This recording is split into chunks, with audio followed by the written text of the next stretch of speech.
So in this class we shall discuss a topic that is propagation of errors. Propagation of errors. Right.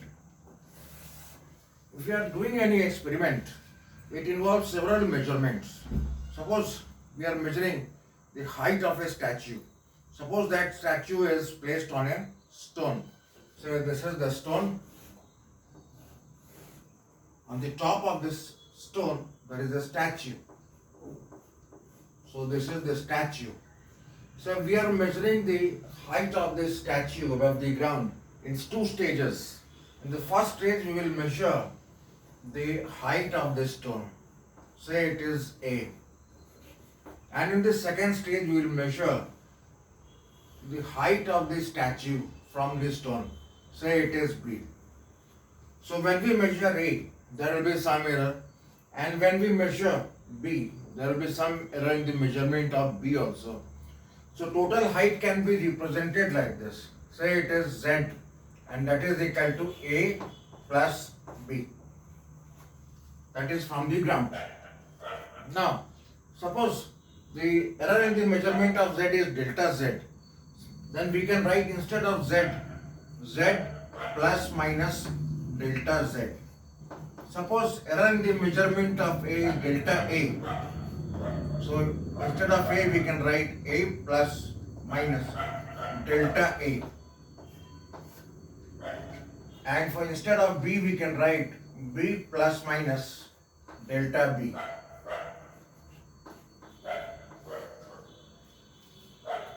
So if we rearrange this, we can write this implies Z plus minus delta Z is equal to A plus B plus minus delta A plus delta B.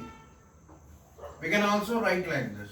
Say it is plus minus delta A and plus minus delta B. Now the question is, what is the error in the measurement of Z? So you can write Z is equal to four different values. First one is, if you take only positive sign, it is delta A plus delta B. Secondly, you can take delta A minus delta B. Thirdly, you can take minus delta A minus delta B.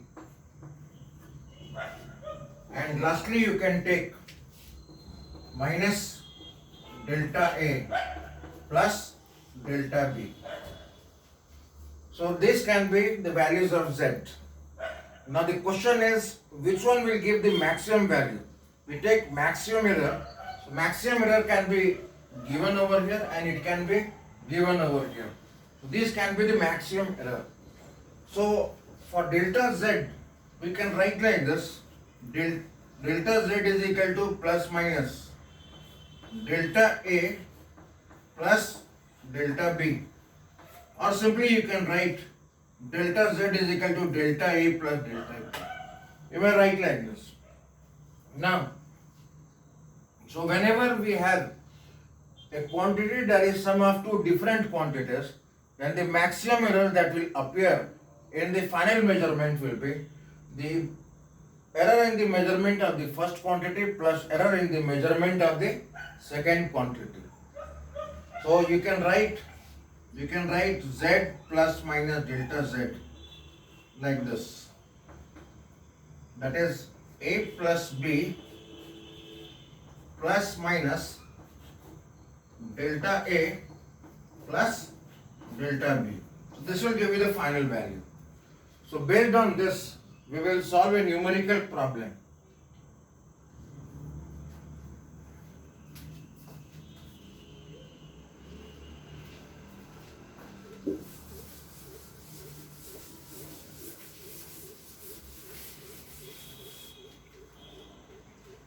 In the question it is given that there are two rods of length 3.161 plus minus 0.3 centimeter.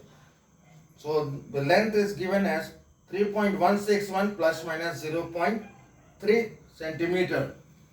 3.161 plus minus 0.3 centimeter. So it is equal to A. This is the first length. And the second length is given as 1.121 plus minus 0.1 centimeter. 1.121 plus minus 0.1 centimeter. So we are required to find out what is the length of the combination of the rods. So these are the two rods. These are the two rods. First one is bigger, second one is smaller. So length of this one is A, length of this one is B. So here A is given as 3.161 centimeter, while delta A is given as 0.3 centimeter. Similarly, B is given as 1.12, it is given as 121 centimeter, and delta B is given as 0.1 centimeter.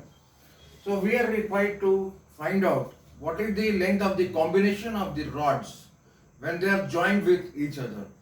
So we can write the length of the combination, length of the combination of rods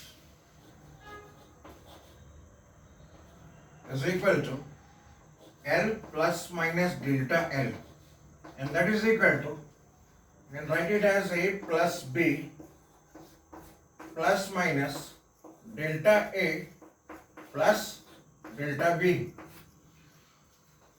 So putting the respective values, we'll get 3.161 plus 1.121 plus minus 0.3 plus 0.1. So finally, what is the answer?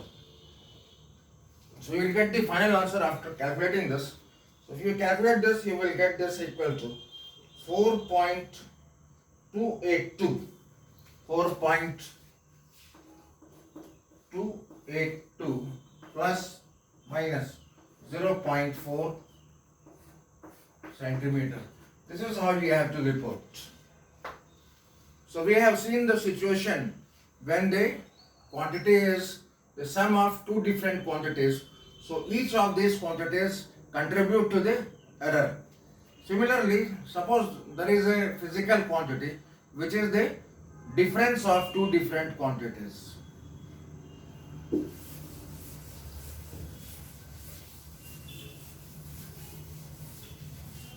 So it is given Z is equal to A minus B.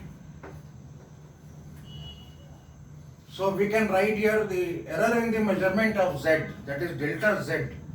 So instead of Z, we will write Z plus minus delta Z. That is equal to A plus minus delta A minus B plus minus delta B in a similar fashion.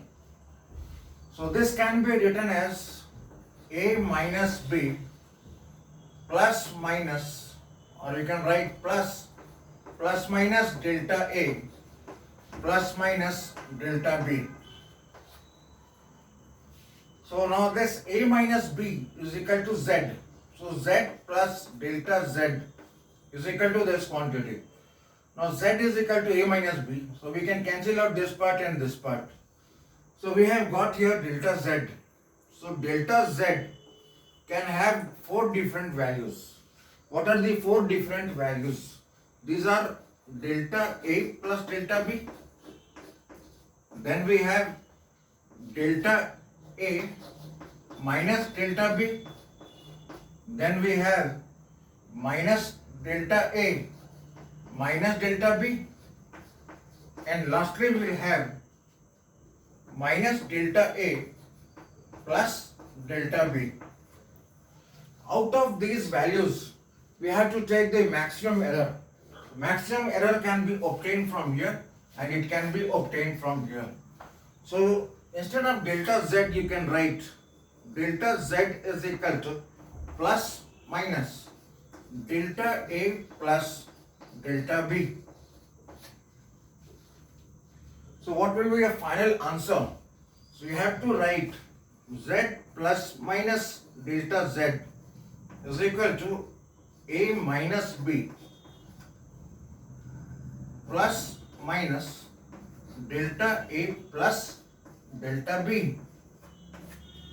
Even though we have got this relation, that is Z is equal to A minus B, but when we take the error, we have to take the maximum error, and maximum error will be delta A plus delta B, just as in case of sum of two different physical quantities.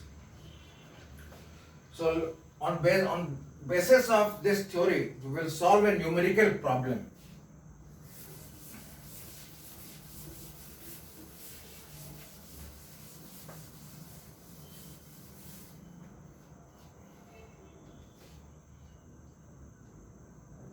The question is,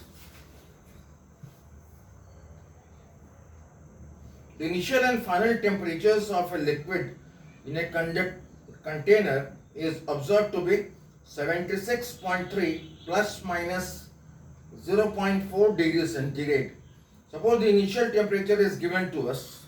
Initial temperature is, say, T1, that is equal to 76.3 plus minus 0.4 degrees centigrade. Then it is also given that the second temperature is 67.7 plus minus 0.3 degrees centigrade. So T2 is given, T2 is equal to 67.7 plus minus 0.3 degrees centigrade. We have to find out the difference of the two temperatures. That is, what is the rising temperature or the fall in temperature. So initial temperature is this much and final temperature is this much. We are required to find out what is the fall in temperature. So we can write here fall in temperature. Fall in temperature is equal to initial temperature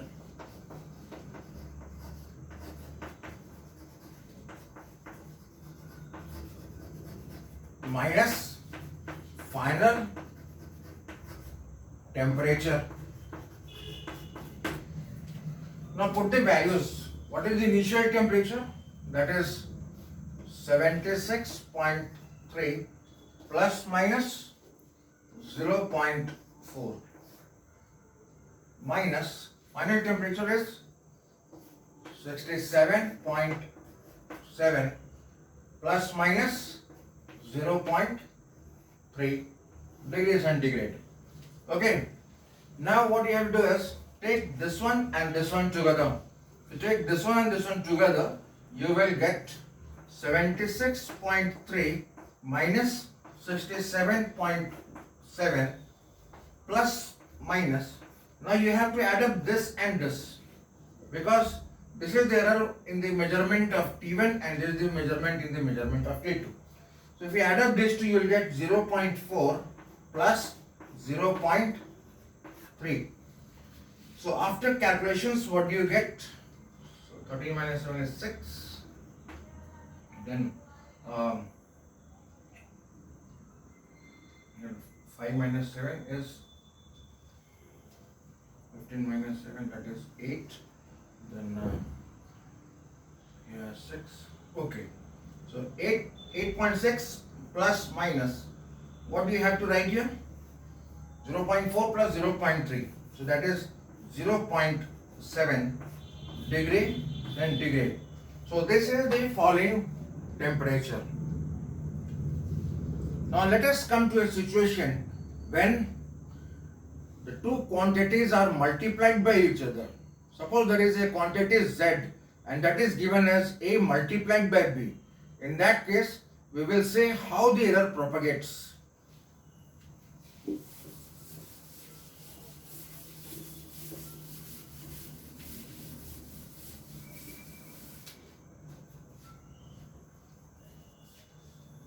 Suppose Z is equal to A multiplied by B. Right? So, in a similar fashion, we can write Z plus minus delta Z is equal to A plus minus delta B multiplied B plus minus delta B. Right? Now we'll expand the bracket. If we expand the bracket, what do we get? We'll get this equal to AB plus minus A delta B plus minus B delta A and plus minus delta A delta B. Now this Z is equal to AB. This is Z plus minus delta Z. Right? Now Z is equal to AB, so you can cancel this and this. You are left out with only delta Z over here. Now let us divide both sides by Z. And Z is equal to AB. So here we will divide by Z and here we will divide by AB. So we can write plus minus delta Z by Z is equal to A delta B divided by AB. Now just see that Z is equal to AB. So here I have divided by Z, here I have divided by AB. Similarly, here I will write plus minus B delta A divided by AB plus minus B delta A divided by AB plus minus delta A delta B divided by AB. Fine. So here this A and A gets cancelled and here B and B gets cancelled, and I think I have written these two terms twice.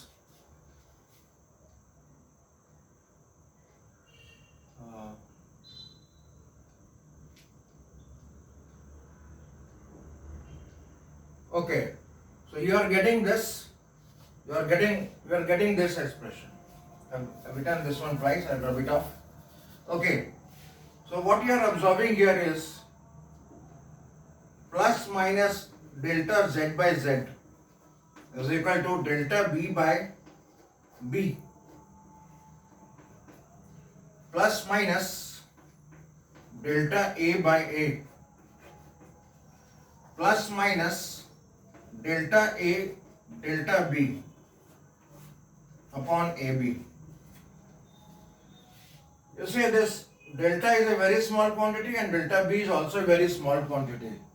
So this part can be neglected. This can be neglected. Why it can be neglected? Because delta is very small and delta B is also very small. So delta A and delta B will be further smaller, that is extremely small. So we can neglect this term. So we can write here that delta Z upon Z will have 4 different values. The values can be delta B upon B plus delta A upon A. Secondly, it can have delta A upon A minus delta B upon B. Next, it can have the value delta minus delta A by A minus delta B by B. Lastly, it can have the value minus delta A by A plus delta B by B. It can have all these values, but we have to take the maximum value only, maximum possible value of the error.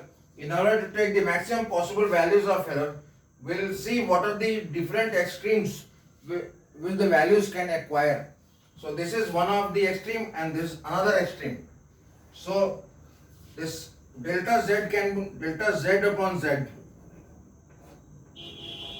This can be taken to be plus minus delta A upon A plus delta B upon B.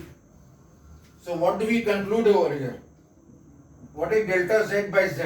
That is relative error in the measurement of Z is equal to plus minus relative error in the measurement of A plus relative error in the measurement of B. Right. So from here we can also write like this. That is delta Z upon Z multiplied by 100 is equal to delta A by A multiplied by 100 plus delta B upon B multiplied by 100. And what is this equal to? We can write plus minus over here.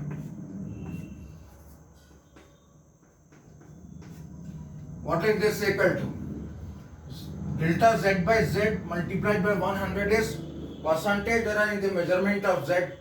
This one is percentage error in the measurement of A, and this is percentage error in the measurement of B. So here we can write that is percentage error in the measurement of Z is equal to percentage error in the measurement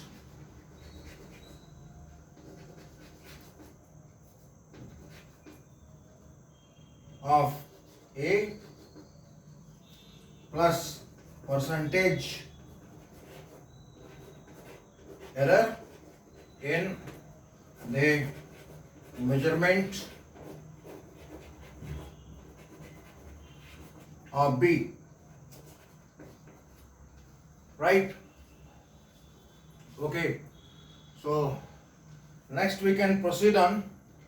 Similarly, we can get an expression for division also.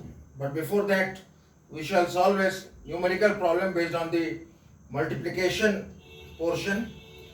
Now it is given that there is a capacitor of capacitance 2 plus minus 0.1 microfarad. There is a capacitor. You will read about capacitor in detail in class 12.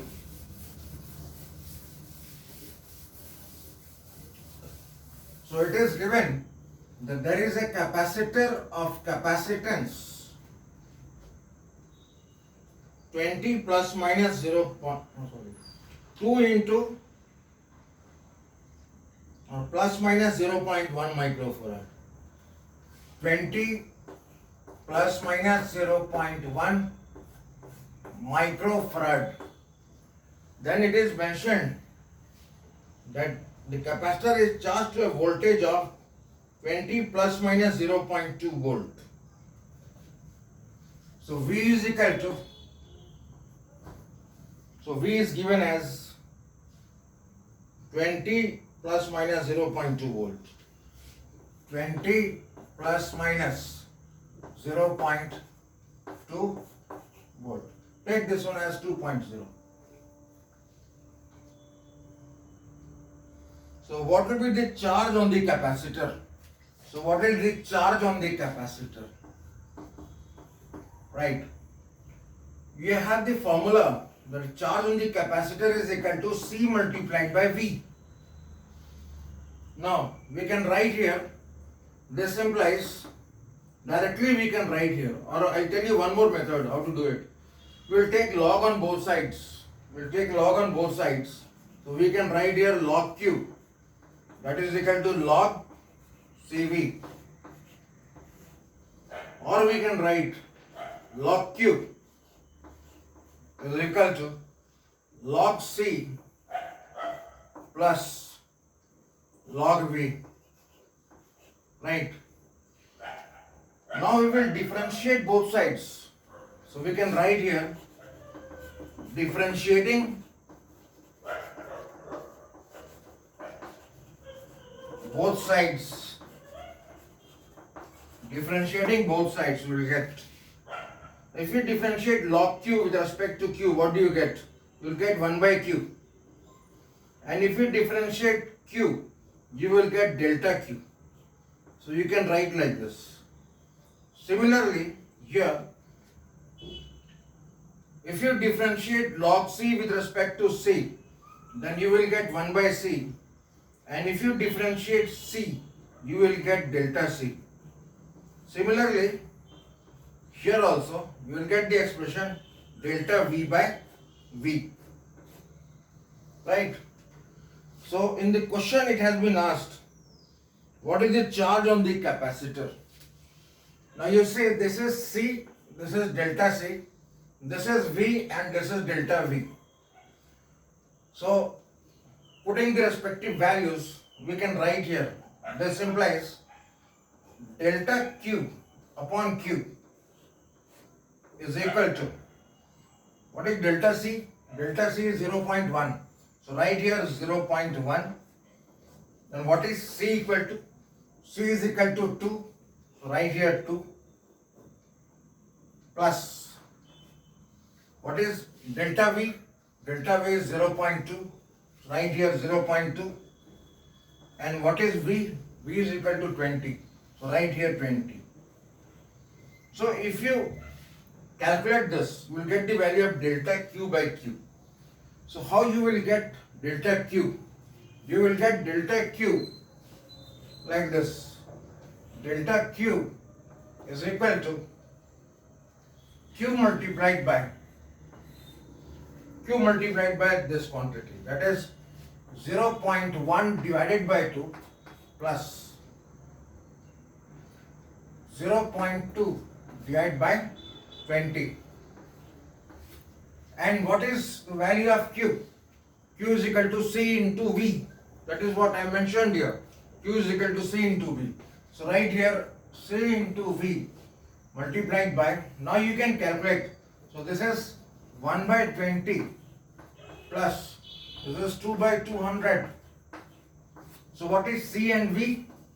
C is given as 2 microfarad, that is, you can write here 2 microfarad, and V is given as 20. So write here 20 multiplied by 1 by 20 is 0.05, and this can be taken to be 0.01. So finally you will get 40 into 0.06 microcoulomb. Since it is in micro, you have to write in terms of micro only. Micro means 10 to the power minus 6. So if you calculate this, what do you get?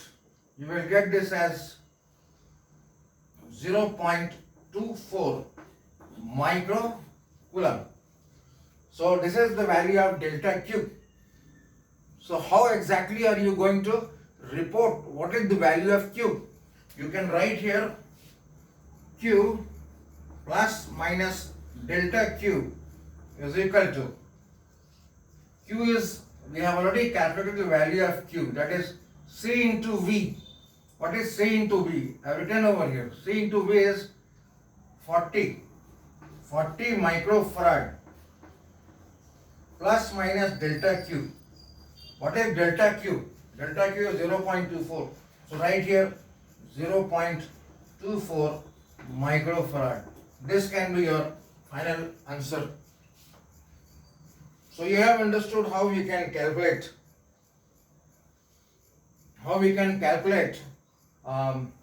if the two quantities are in the multiplication form, that is when Z is equal to AB. Alright. So we'll proceed on in the next class. We'll discuss about division also. There are other expressions also where the error propagates. So we'll discuss in the next class. Thank you very much.